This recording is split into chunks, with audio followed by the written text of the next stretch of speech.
going to say a speech. I wrote it already.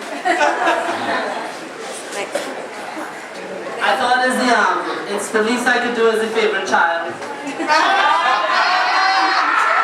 Number one.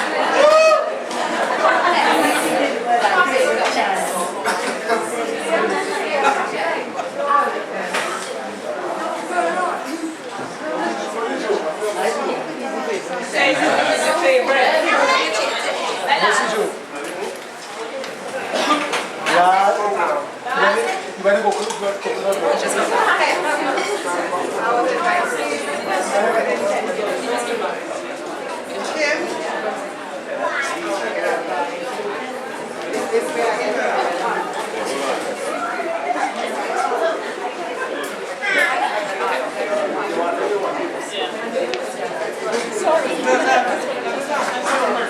Everybody has a drink?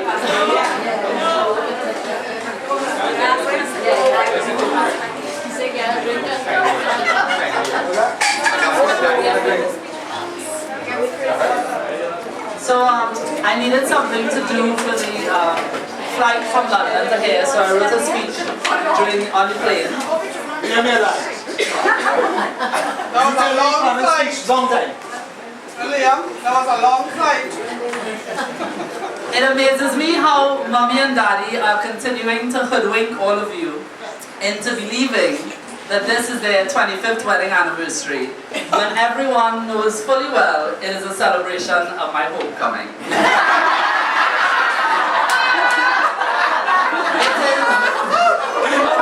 It is an event that is fit for their favorite child. But as the good child that I am, I will play along and make a speech that reflects what everyone thinks they're here for. So I came all the way from London for this auspicious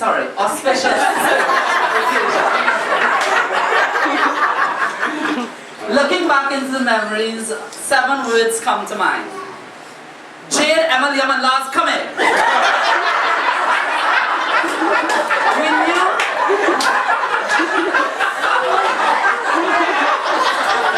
We knew that when those words reverberated through the house that something was up.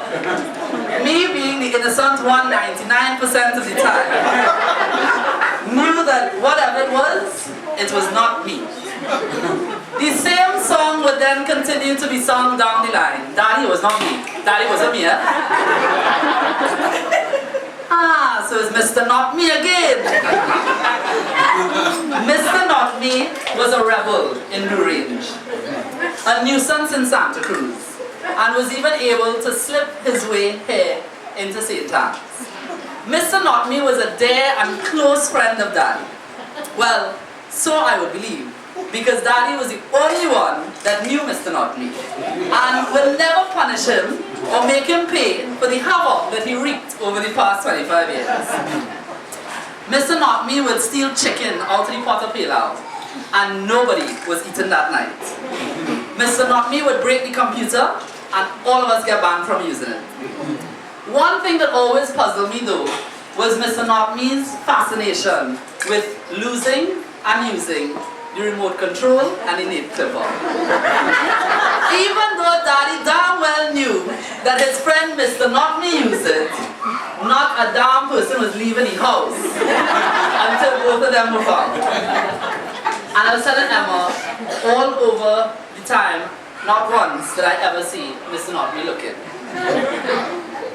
I guess this is what they mean when they say marriage is a 3-ring circus. The engagement ring, the wedding ring, and the suffering. When I was online looking for nice little quotes to punctuate my speech with, I came across one that was very interesting because I said, Daddy and Mommy must have taken this one to heart when they got married. The quote was, never go to bed mad, stay up and fight.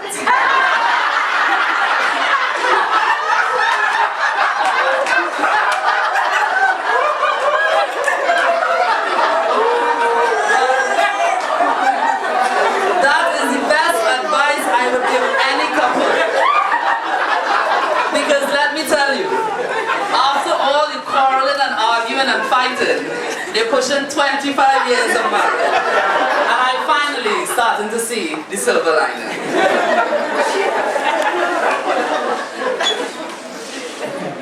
I can immediately think of two personal instances when mommy and daddy fought it out like cat and dog. In one instance, mommy won, and in the other instance, daddy was triumphant. The first was to do with my first choice for secondary school. Now, all of you would know daddy is a St. Mary's boy.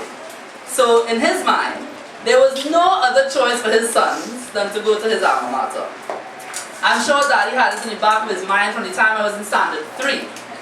So when I came home that day, we got the form from the ministry to choose schools, and I put down QRC. I don't think even daddy knew what hit him. He would not have it. He screamed, he shouted, he gave us the silent treatment, he slammed doors. But not mommy. She knew I always wanted to be different. If everyone from St. Monica's was going to CIC and Fatima, I wanted to go somewhere else. I think daddy was even more upset when mommy was so supportive of my choice. They argued about it for days, lost sleep off of it, until daddy finally succumbed and accepted my choice of QRC. Well, let me say that not only am I absolutely proud to be a Royalian, but it's one of the greatest decisions I've ever made in my life, and I know that I would not be quarter of the person that I am today if I went to any other school. I think even daddy agrees with that. I know that daddy would have eventually supported whatever decision I made, but it is mommy that stood firm and gave him that little extra push. 1 point for mommy. The second scenario was daddy and this family tree. Mommy used to run her blood to water, arguing about the time and effort daddy put into it. She would not have it. She screamed. She shouted. She gave us the silent treatment. She slammed pots in the kitchen. I'll never forget mommy downstairs shouting one day, "You care more about the dead than the living."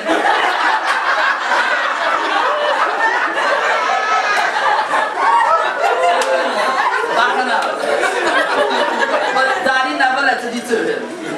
Even when the possibility of us getting European citizenship came up, that was not enough to sway mommy. All of us were still a bit skeptical. Mommy could swear that daddy was under some false pretenses by these dodgy lawyers in Portugal, and he was creating this fantasy in his mind. I'll be honest and say that even when, however much of us flew over to Venezuela, I was sitting down in the Portuguese embassy taking pictures and filling out forms, I still had my doubts. But in the end, he stood firm and fought it out and was able to give us the greatest gift. The worlds have been opened up and the opportunities now available are unimaginable. The world is truly our oyster. 1 point for that.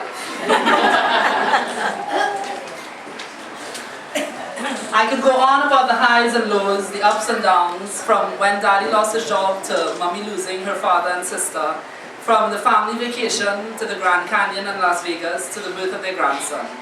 Because a lot happens in 25 years of marriage. It's not an easy choice, and it's an even more difficult journey. You see, it's not about having the perfect marriage that's important, because let me tell you, there is no such thing as a perfect marriage, especially in the Rezendi family.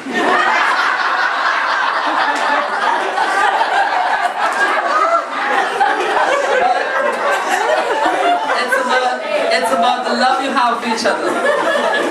Whether it be the love I see when both of you are slow dancing, or the Tobago love I see when you both are arguing, I know without a doubt that the love is there, and in any case, love is blind. Marriage is the eye-opener.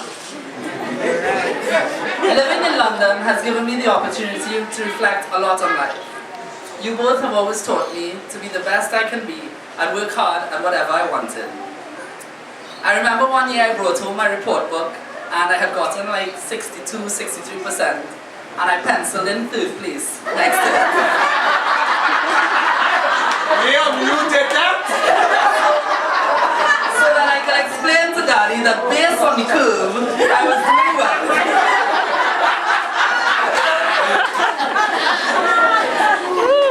And he said to me that he didn't care what other people were getting and how I placed among them, and that he knew I could do better. A lesson that even up to today has taught me never to compare myself to others. You know what you can do. You must always live up to your fullest potential. To Mommy and Daddy, thank you for the creativity you have given me, the freedom to be who I am, letting me express myself and accepting me for who I am, teaching me about tenacity, determination and persistence, and knowing what I needed and not what I wanted. And no matter if I was trying new things, prevailing in some, failing in some, and not finishing a lot, you both have always been there for me. I can never thank you enough.